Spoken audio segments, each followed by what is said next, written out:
रुद्रम में 11 अनुवाक हैं। अनुवाक यानी सेक्शंस। तो इसके 2 पार्ट मैंने आपको सिखाया, रुद्रम और चमक। तो रुद्रम के मोस्ट ऑफ द श्लोक्स जो हैं, ज़्यादातर जो श्लोक हैं वो नमः नमः नमः नमः नमः ऐसे एंड होते हैं। अब हम जब पढ़ेंगे तो आपको समझ में आएगा। नमः का अर्थ होता है ना, नहीं, माँ, मैं मैं नहीं, मैं नहीं, मैं नहीं। नमः नमः नमः, आपको नमः, आपको नमस्कार, आपको नमस्कार। नमस्कार का अर्थ होता है मैं कुछ नहीं, मेरा अहंकार नहीं, आप ही सब कुछ है। भगवान शिव आप ही हैं, हे रुद्र भगवान आप ही हैं, हे रुद्र के गण आप ही लोग हैं। ऐसे ऐसे करके हर एक श्लोक के बाद एक नमः नमः नमः ऐसे आता है। तो रुद्रम में 11 अनुवाक और चमकम में भी 11 अनुवाक। हर एक अनुवाक को पढ़ने का, अनुवाक यानी सेक्शन, 11 सेक्शन, ठीक है ना। हर एक अनुवाक को पढ़ने का अपना एक फल है।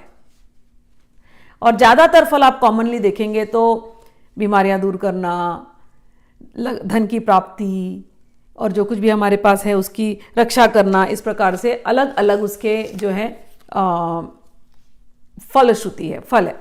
तो जैसे आप पहला वाला पढ़ेंगे अनुवाक, तो उसमें भगवान के उग्र स्वभाव, भगवान है ना उग्र, तो भगवान के उग्र स्वभाव को शांत होने के लिए प्रार्थना होती है कि भगवान आप उग्र मत होवें, आप हम पर हमेशा कृपा करें, आप अपना कोई अस्त्र हम पर ना चलाएं, ऐसी भावना होती है। और जितने भी हमारे पाप हैं, यदि आप अस्त्र चलाना ही चाहते हैं प्रभु, तो हमारे जीवन के दुखमय स्थितियों को, हमारी पापमय वृत्तियों को, उसको समाप्त करने के लिए ही आप कीजिए।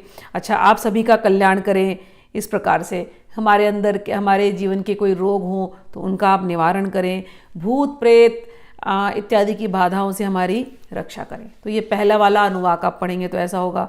दूसरा अनुवाक जब आप पढ़ेंगे तो उसमें भगवान रुद्र को औषधि के रूप में, जितने भी औषधि हैं तो उसमें भगवान आप ही हैं, तो आप हमारी औषधि के रूप में रक्षा कीजिए। हमारे जीवन में कोई शत्रु आए उनका आप दमन कीजिए, हमें राज्य भोग की प्राप्ति कराएं, इस प्रकार से प्रार्थना होती है। अब तीसरा अनुवाक आप पढ़ेंगे तो उसमें आएगा कि सेम हमारी अज्ञानता को आप दूर कर दें, हमारे रोगों का आप निवारण कर दें। चौथे को आप कहेंगे, चौथा पढ़ेंगे तो उसमें भी यही बात है। और उसमें एक और बात कहते हैं कि आप सभी जीवों के अंदर हैं, तो आप कृपा करके हम पर कृपा करें और भूत प्रेतों से हमारी मुक्ति कराएं। फिर पांचवा जब हम पढ़ेंगे अनुवाक, उसमें भी यही बात है, शत्रुओं पर विजय, हमें संतान की प्राप्ति हो, और कोई प्रेग्नेंट लेडीज़ हो तो उनकी रक्षा की बात होती है, कि का रिक्वेस्ट होता है। फिर हमारे धन की समृद्धि हो, उस प्रकार से। छठवां जब आप पढ़ेंगे तो छठवें में भगवान रुद्र के अलग अलग अवतारों को मेंशन किया गया है, और कहते हैं कि सारा विश्व आप ही के अंदर है, सारा विश्व, तो सारे विश्व का कल्याण हो, वेद और वेदांत आप ही हो, तो इस प्रकार से उनकी स्तुति की जा रही है। फिर सातवें अनुवाक में जब आप जाएंगे तो सातवें अनुवाक में भगवान से प्रार्थना होती है, हमारी बुद्धि, हमें अच्छी बुद्धि दीजिए भगवान, और हमें धन दीजिए, हमारे स्वास्थ्य को अच्छा रखिए, हमारी आयु की रक्षा कीजिए। और आठवां जो अनुवाक है, ये one of the most important अनुवाक्स हैं, और इसी में आपका जो नमः शिवाय मंत्र ये इसमें आता है, और शत्रु के नाश के लिए और ऐश्वर्य की प्राप्ति के लिए इसको हम पढ़ते हैं। कहा जाता है कि यदि आप पूरा रुद्रम चमकम नहीं पढ़ पा रहे हैं समय के अभाव के कारण, तो केवल 8वां पढ़ देंगे, परफेक्ट है। उसके बियॉन्ड उतना आप पढ़ दीजिए रोज, 8वां एक। उसके बाद 9वें अनुवाक पर जब हम जाते हैं तो वहाँ पर भगवान जो हैं वो हर जगह में रहते हैं, चाहे वो श्मशान हो, चाहे पर्वत हो, चाहे समुद्र हो, चाहे नदी हो, जहाँ जहाँ आप सोच सकते हैं वहाँ भगवान है।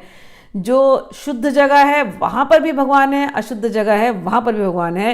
तो ऐसे भगवान, सर्वव्यापी भगवान रुद्र को नमस्कार है। धन, पत्नी, नौकरी इत्यादि के लिए उनका हम वापस जाप करते हैं। और फिर उसके बाद 10वें 11वें में भी भगवान के दर्शन के लिए प्रार्थना करते हैं, और 11वें में हम भगवान के रुद्र के गण, उनकी भी स्तुति करते हैं। रुद्र के गण जैसे मरुत इत्यादि, ठीक है ना।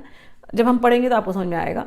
तो सभी गणों को हम नमस्कार करते हैं और उनसे प्रार्थना करते हैं कि हमें हमारे पर हमेशा कृपा की दृष्टि रखना, करुणा की दृष्टि रखना, हम पर आप कभी नाराज़ नहीं होना, और हमारी रक्षा करते रहना। इस प्रकार से हम रुद्र को और रुद्र गणों को नमस्कार करते हैं। तो ये पूरा 11 अनुवाक जब आप पढ़ते हैं एक बार तो उसको कहते हैं रुद्रम।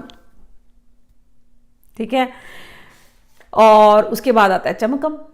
चमकम में हम भगवान से मांगते हैं, भगवान ये दे दो, भगवान वो दे दो, भगवान वो दे दो। पढ़ेंगे तो आप समझ में आएगा। तो एक नॉर्मल विधि होती है, एक रुद्रम एक चमकम, डन।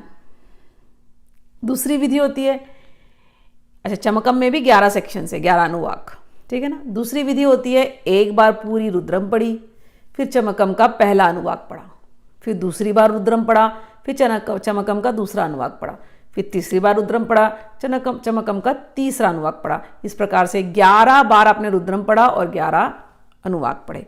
जब आप इस प्रकार से 11 बार रुद्रम और 11 अनुवाक पढ़ते हैं तो उसे एक रुद्र एकादशिनी कहते हैं। ठीक, और जब 11 रुद्र एकादशिनी आप करेंगे तो वो लघु रुद्र होता है, और जब आप 11 लघु रुद्र करेंगे तो वो एक महारुद्र होता है, और जब आप 11 महारुद्र करेंगे तो वो एक अति रुद्र होता है। ठीक है, ये आप अनुष्ठान जीवन में ले सकते हैं, कोई कठिन बात नहीं है। शुरू में थोड़ा समय लगेगा, लेकिन बाद में ऐसी स्पीड बनेगी, आप 2-2.5 घंटा 3 घंटे में आराम से पूरा एक लघु रुद्र तो आप कर ही लोगे। मैंने किया है तो इसलिए मैं जानती हूँ 2-2.5 घंटे में आराम से लघु रुद्र हो जाता है।